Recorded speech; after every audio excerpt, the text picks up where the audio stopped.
Welcome to the Glenn Beck program. It's Healthy Week over at NBC. Not to be confused with Green Week. That's an entirely different, that's Health Week for the planet. This is Health Week for your body.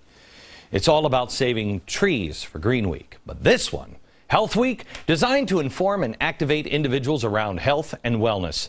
And they're going to bring you health-related content all across the NBC Universal brands. Yes!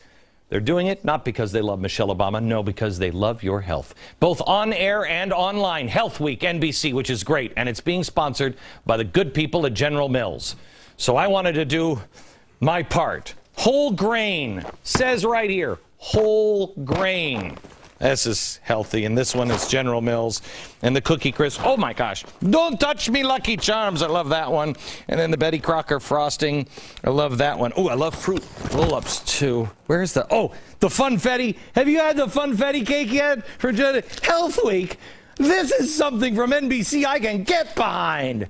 Thanks, NBC Universal. You're great.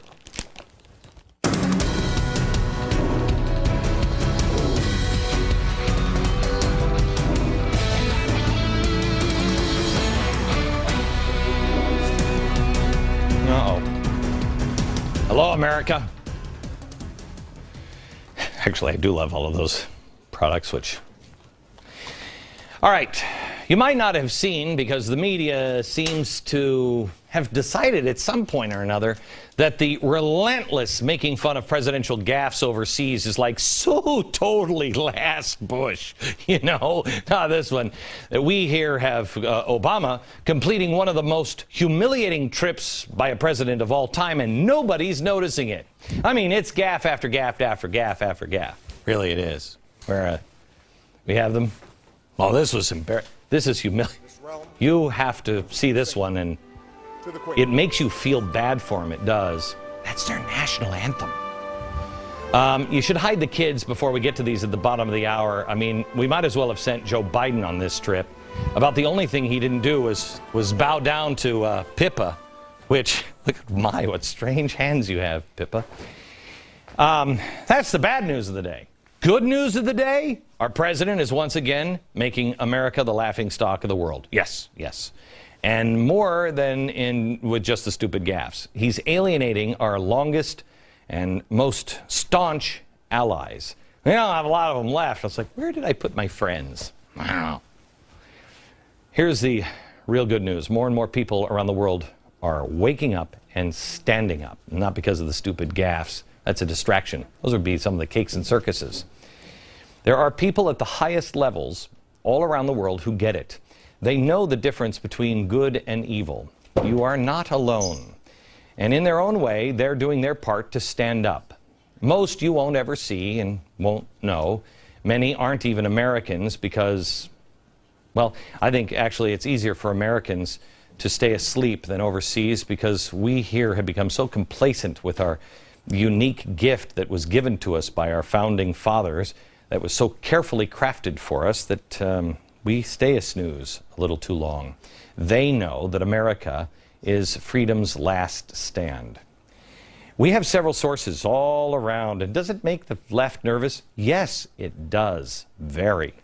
We have sources all around the world. We had some sources that I told you about yesterday informed me that at the highest levels in Syria and Iran, they know the power of what we are on, and they also know that we know what they're doing.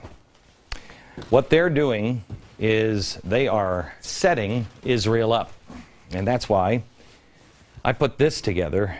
Unbeknownst to me, I didn't know the president was going to all of a sudden say, you know what, we should give Jerusalem to the Palestinians. Didn't know that. Suspected, and I know what's coming up this summer, and I know that if the world will stand and be courageous, it will turn everything around in a heartbeat. The event we're doing is called Restoring Courage, and we'll talk about it later on. But before we talk about it, I have to talk to you about the news of the day, but in a way that you're not going to get on other news channels. First is Benjamin Netanyahu. Benjamin Netanyahu gave a fantastic speech to Congress yesterday, which was only tarnished by the 28-year-old Code Pink idiot and Joe Biden, who for some reason wasn't clapping, especially in the important part, like when he said, we're not going to go back to the 67 lines. He didn't clap. Everybody else was. Why? Top official for Palestinian President Abbas said that Netanyahu's insistence on keeping key territories is, quote, a declaration of war against the Palestinians. That's not good. We are headed for real trouble in the world. Obama gives a speech. This is the way it's being framed. Obama gives a speech and Netanyahu responds. But that's not the way it was.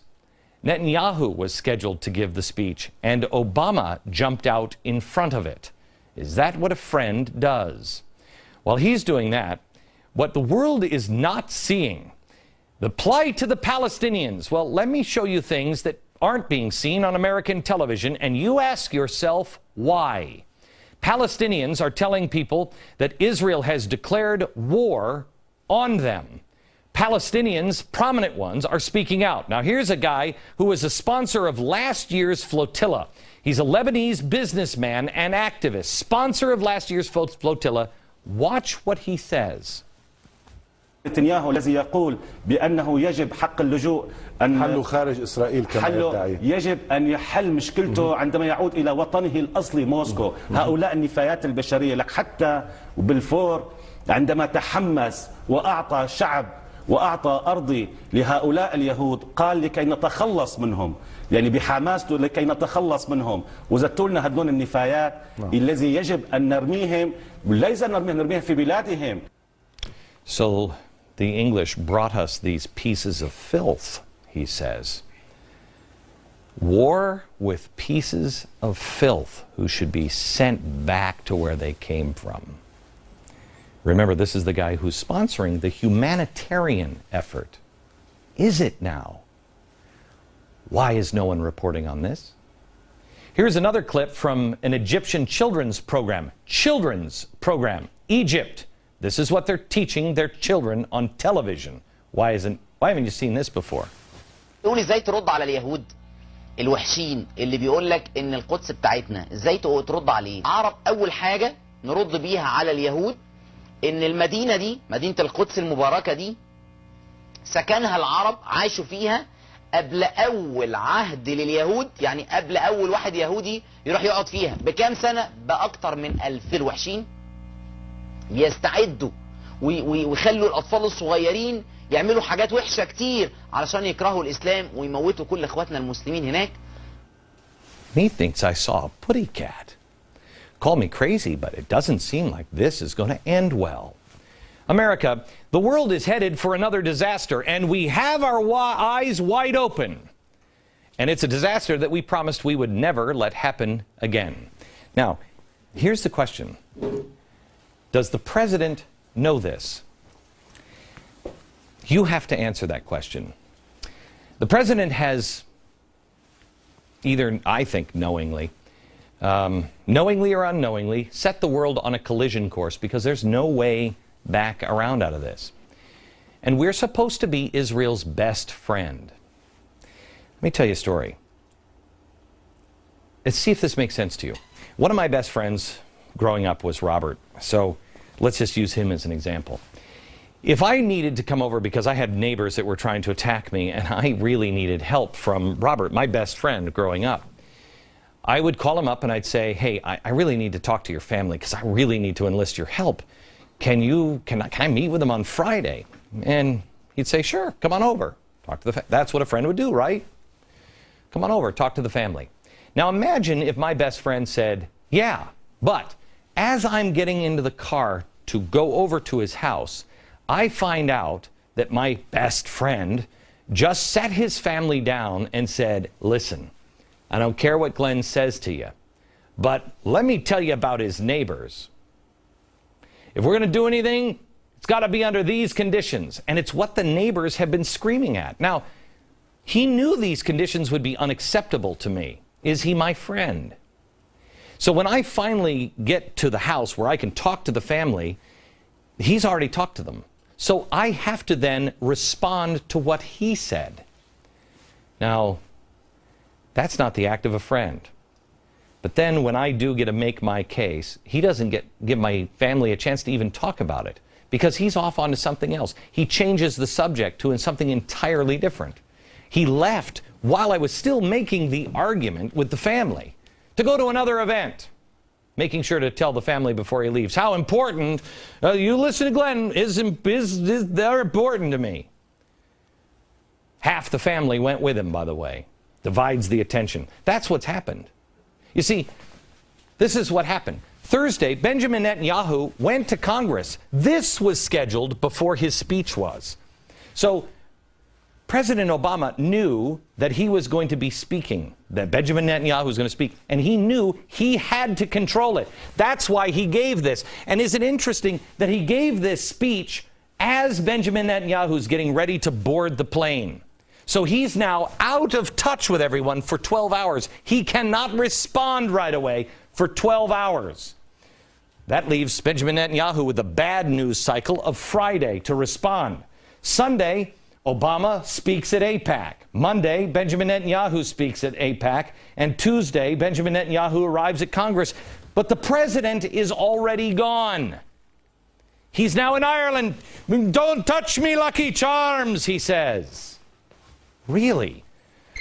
And then, while we have a chance to talk about what happened, the president is giving the toast that everybody is watching, and then he speaks in front of Parliament.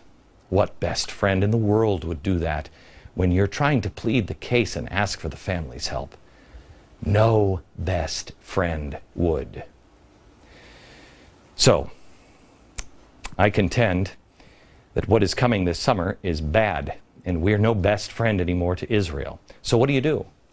Well, the first thing you have to do is stop the mainstream media from doing what it's doing, or no, better yet, do what the mainstream media should be doing. And that is explain what is happening to the American people. Show everything that is happening.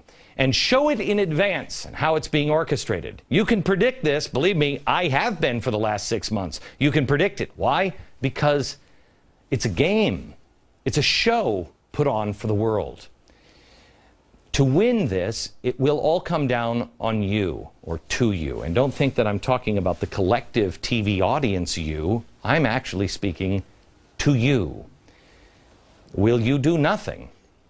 Will you absorb this information? Or will you take it and see the perilous times that the world is in? Gang, this is the end game for the Western way of life. If this succeeds, you take out that keystone of Israel, and the West falls. This is going to be the storyline presented to the world. The poor, peaceful Palestinians, all they do is they just want to work hard, and they want to make chocolate cake for their kids and play soccer and laugh and make the world a better place. But the evil Jew is hunting them down and destroying them again. It's the same story that's being told about you, the Americans, on Mexico's border. That's the story. Except this one's going to include lots of violence. If you think I'm crazy, let's follow through. Do you remember last year's flotilla? It was last May 31st, the 6-ship flotilla organized by Free Gaza and the Turkish IHH tried to illegally break through the Gaza Strip. When the IDF, that's the Israeli Defense Force, boarded the ship, they did so in a very unthreatening way. It was one soldier at a time. The soldiers were lightly armed. And the first soldier, as he reaches the boat, he's immediately attacked and thrown off the top deck of the boat. There you see him, these peace lovers, these humanitarians, repeatedly attacking, throwing firebombs at the soldiers, and beating them with steel pipes. They even stabbed the soldiers several times. They managed to wrestle some of the backup handguns the soldiers had packed. Once those guns were stolen, they were used to fire on the IDF forces. It was then and only then that permission was given to use deadly force, which the IDF did, and so would I. But what the media also failed to report is this. Throughout, Palestinians chanted this. Listen carefully.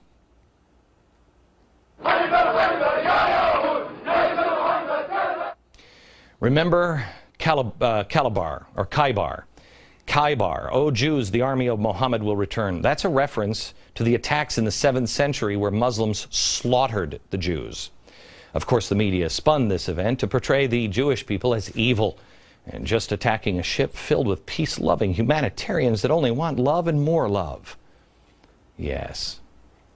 The 9 people who died on board, they were new suicide bombers. It was a suicide mission for some.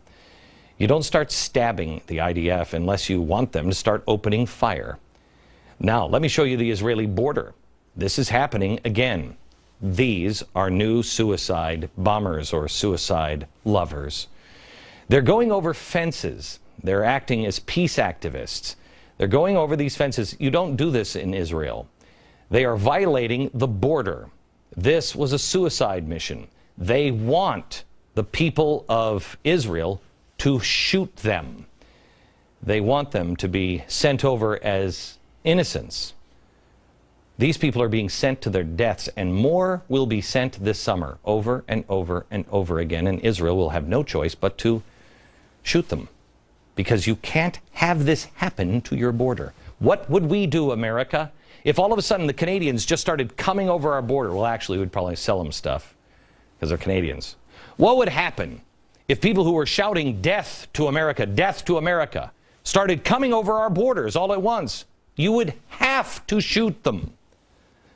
Now, by the way, the same group, Code Pink, who heckled Netanyahu in Congress and AIPAC, and then pretended to somehow security herder, cry me a river. The same group is also behind organizing this flotilla last year. And they're always talking about the oppressed people. They take and make them the center of the cause, and they will take down the West with them. But believe me, America, this is staged. It is Hollywood. Otherwise, if I didn't know this script, how could I tell you this was going to happen? They're so obvious. Nobody's looking for them. They're arrogant and foolish. Their real intention is not humanitarian aid. What humanitarian refers to a group of people as filth. What did Mother Teresa say that? I don't know. The world is getting behind them. The IAH has ties to Hamas and the Muslim Brotherhood, had planned an anniversary flotilla far more massive than the 6-ship brigade that happened last year. This one will be at least 15 ships from 25 different countries and as many as 150 activists willing to take part in the sequel. It's been delayed until midsummer now. But I go back to the border with Israel and Syria. It's just another play. And it's happened on multiple key border locations here in the last few weeks. They are forcing action and crying victim. It's honestly, I mean, we all have kids. It's what happens when one of your kids starts a fight and then goes, "Mom, he's hitting me." That's what's happening. They are trying to create a crisis. And they're also doing something else. They are trying to be Martin Luther King. You see, the Jews had a peaceful protest along with Dietrich Bonhoeffer in Germany, and they lost that because Germans at the time were evil and corrupt. It was too far gone. The Weimar Republic took care of that. That's why it didn't work, but it worked for Gandhi and it worked for MLK. It will work here and it will work in the West. That's what they have to do. But it doesn't work if it's not true. I've shown you this picture a billion times, and I have explained how this is what freed people. It was people standing, really truly believing in what they're doing, and what they're doing is good, not evil. They're not willing to kill anyone for it. And they're locked arm in arm, and they're speaking out. They're not lashing out. They're not going to set bait. We saw it last week in Israel. Syrians lined up, started pouring across the border. They wanted the image of bloody Palestinians. They wanted Israeli forces, like these, to shoot. They are forcing the action and crying victim. That's what they did on the flotilla last year. They're trying to be MLK and force Israel and the big bad United States to look like the South in the 1950s and 60s. It will continue, and it will continue to work unless you know about it in advance. I'm going to tell you exactly what you can do and who I think will lead this movement next. Very well coordinated global play that is so well financed. Well, you spread light on it, and then you spread the word. If there is a movement in this country and the world, hear me, it will change things. But someone must put out the call. So I do. And here it is. You must educate yourself and stand up and stand for peace. You must stand with profound courage. You must stand with profound compassion. And you must stand together. You must stand shoulder to shoulder and with people of any faith and of no faith, quite honestly, if they're standing for good and righteousness and standing for good over evil. I have never led a movement before. I have never wanted to lead a movement before. People have asked me to run for office and everything else, but I haven't wanted to. I haven't wanted to. I've shied away from it because I don't like politics. But this isn't political. This is something. This is about being a shield for others. That's it. This summer may very well be maybe the only summer in your life that counts in the end.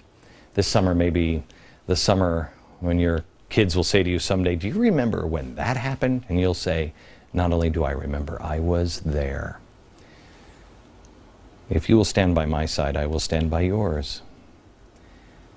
The biggest fear of radical factions in Syria, Iran, and the Middle East, here in America, and believe me, they watch this show religiously. That's not a guess. I know it is a fact. They know what's about to take place in Jerusalem this summer, and it is the beginning of a movement. I'm not on a collision course with anyone. I don't wish to fight. I will not be violent. I will simply stand and link arms because I trust the American people. I know what that man knew. The American people, and really the people of the world, the eyes of the world will be watching, and they knew it. And when you have righteousness on your side and courage on your side, and it's real, then you are a force for good, and you win. When the American people saw those people standing side by side, they chose the right side. That's proven true throughout our history. Even now, college students, while being taught that America is the oppressor and Israel is the oppressor, and being shouted down by radical activists, those people are in the lion's den. And yet, so many more are standing up. If there ever was a time to question with boldness, that time is right now. The mainstream media ignored the flotilla chants, remember, Khaybar. That's the worst Jewish slaughter. They ignored the chants of Jew, Jew, Jew, or kill the Jew in Tahrir Square. How is that not shocking the world now? I don't know how many people will stand up in their own communities and start to lead, start to organize, start to connect your church together and say, stand up. I don't know how many people will stand with me at the steps of the Temple Mount in Jerusalem in August. There might only be a few hundred, but millions around the world will begin to stand up. Millions around the world will lend support. Organize. Start your own group. Go to the website and make a passionate plea. I'm not a community organizer. I don't think you are either. I'm not a political activist. I'm guessing you're not either. I'm just like you. I'm a guy who finds myself living in unbelievably bizarre times, and I find myself in a unique situation. But that's me. What is your unique situation? We're all pieces to a puzzle. What is your piece? Are you the piece that says, well, wait a minute, I've got this, or I can start a group in Ohio or Texas or Florida? Maybe your piece is starting a blog or taking your blog. Maybe your piece is, I just know somebody overseas and I can get them active. I can get my church to adopt a church in another city in America or in another country, someplace around the world. Maybe you have a lot of friends on Facebook. I don't know what your piece is. I don't know where your puzzle fits, your piece. But I can guarantee you that we all are pieces to a giant puzzle, and it all fits together. I'm calling on you to take a stand. Know the time that you live in. Israel is the keystone to the West. If you remove the keystone, we all fall. You are up against a well-financed campaign, a media that is absolutely in the bag, a State Department that has wanted this from the very beginning. I mean, read about Truman. We have a president who is a great communicator, and he has seemingly an endless supply of teleprompters and people who did this in the 1960s and have been plotting things like this for a long, long time. And then there are those people in the Middle East who are willing to die in order to end the West. But what we have is the truth. What we have is the story of David and Goliath. See, the key is that, not that you're a puny kid with a slingshot, is that you are ready to answer the call when it is made. You have to go and collect those smooth stones at the river's edge before Goliath says, "Come." You're David. Goliath is headed your way. What is your puzzle piece? What is your slingshot? And what is your smooth stone? Find it and link arms. Go to glennbeck.com/Israel for more details.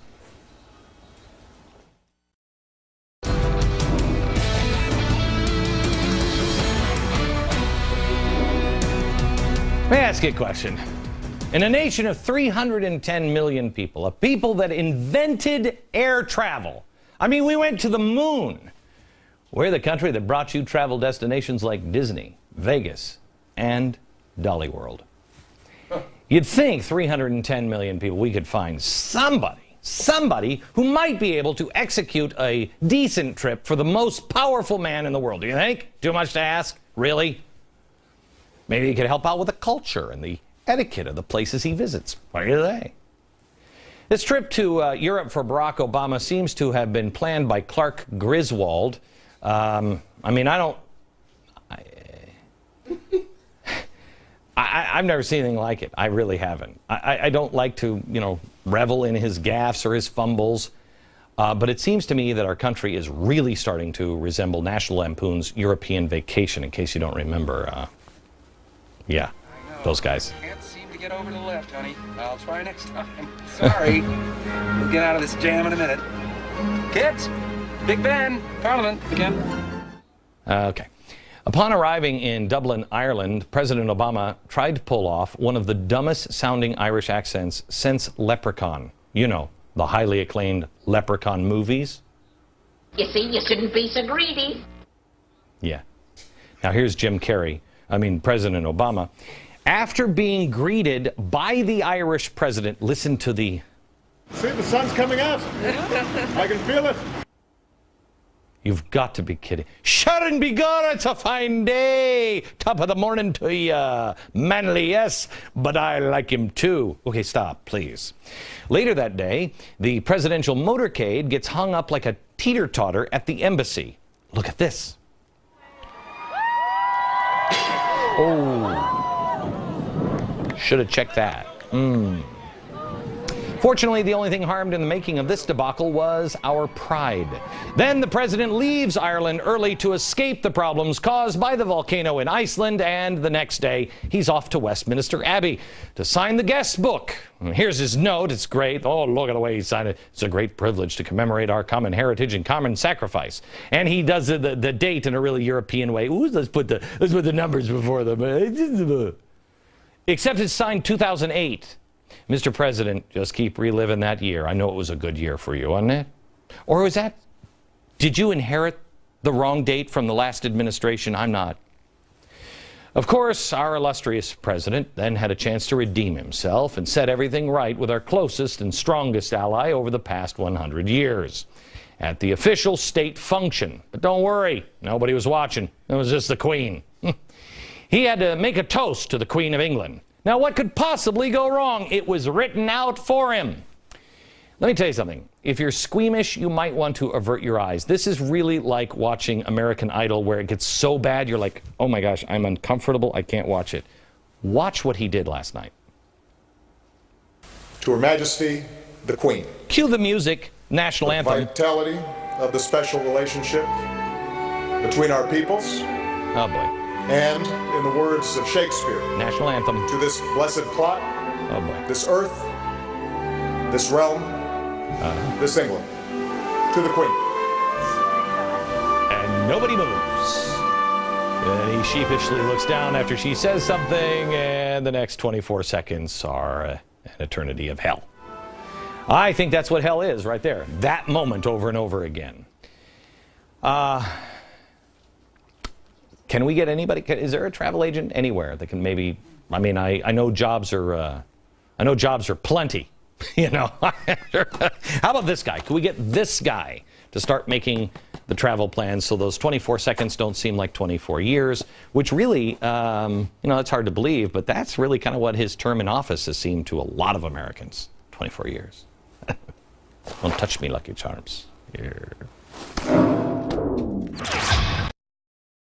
Well, the president in Great Britain pulling every gaffe imaginable. You might have forgotten some of the other big ones in England, but the English haven't. Good for us. Niall Gardner of The Telegraph and the Margaret Thatcher Center for Freedom at the Heritage Foundation was reminding the people over in England of some of the other things that Obama has done to our closest ally. Here are just his top 10, which implies there are more than 10, top 10 Obama insults against Britain that ran in the British papers today. Number 10, undermining British influence in NATO. The Obama administration has done its best to give Paris the lead role in the NATO alliance at Britain's expense. Number 9, insulting words from the State Department. This one is great. In 2009, there was an embarrassing White House reception welcoming Gordon Brown. The senior State Department official mocked it by saying, quote, "There's nothing special about Britain. You're just the same as 190 other countries in the world. You shouldn't expect some special treatment." Oh. Number 8, DVDs for the Prime Minister. Remember that? Gave him like E.T. and stuff. DVDs don't work in Great Britain.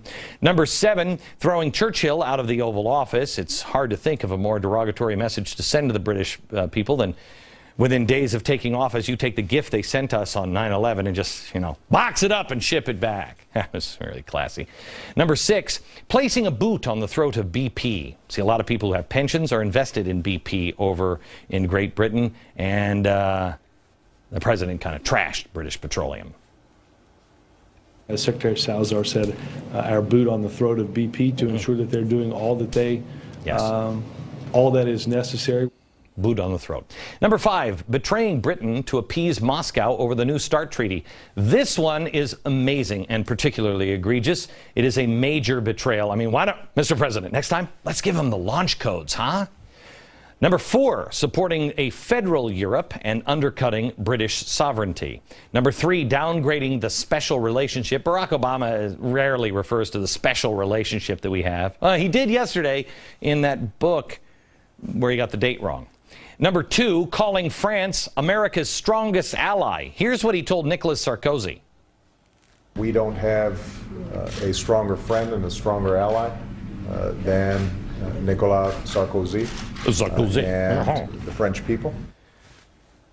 Mr. President, The Congo is a stronger friend and ally than France. Congo. Okay? And number 1, siding with Argentina over the Falklands. This one's pretty big since Britain lost some 250 plus in the invasion, and I think we were standing by their side during that. But if this is how you treat your friends, how do you treat your enemies, huh? Well, better than that, which is weird, isn't it? I mean, really weird. I don't really get that. Well, the good news is, at least the pattern of behavior is consistent, and he has quite the follow-through. While he was finishing the job on Israel, he seems to be doing a nice job of finishing us off in Great Britain as well. That's the way to restore our relationships in the world, huh? Oh, you gotta love that.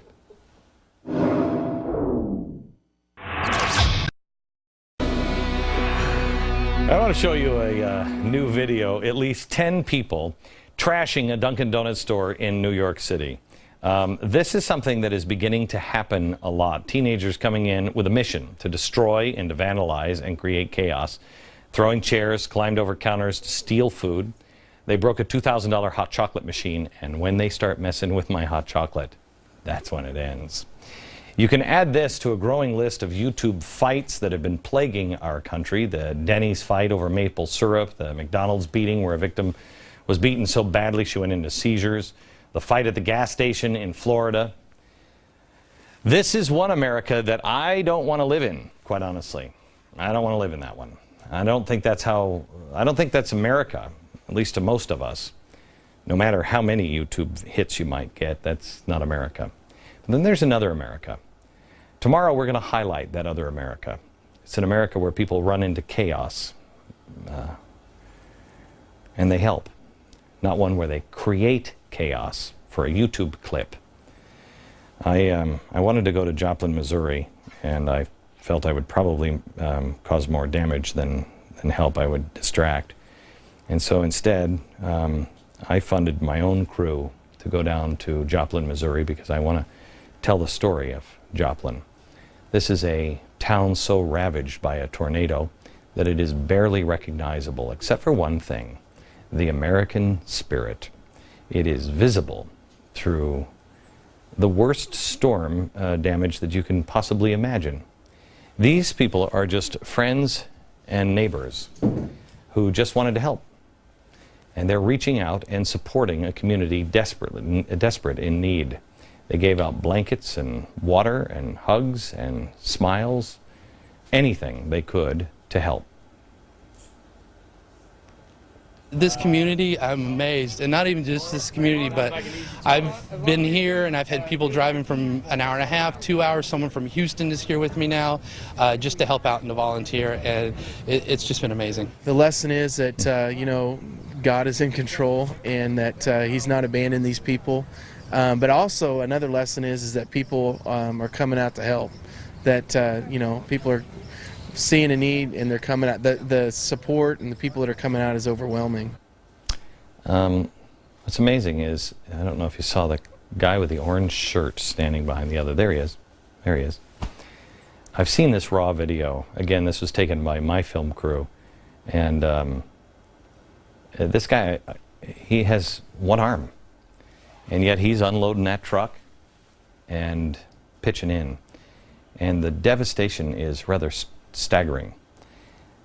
But I'd rather live in that America where people are pitching in and helping each other, where people head into chaos to help, not one where they choose to create the chaos.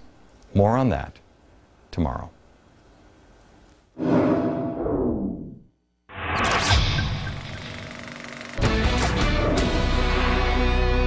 I urge you to set your DVRs for Memorial Day. Monday, you don't want to miss this program. We have an incredibly special show with a family who are, they're not victims and they're not survivors. I think they're thrivers. Stephanie Nielsen and her husband, Christian, were burned in a horrible, horrible plane crash. But their faith and their attitude pulled them through. It is an amazing story. They are role models not only for their 4 children, but for all of us. It is this Memorial Day. Don't miss it. Set your DVR now. From New York, good night, America.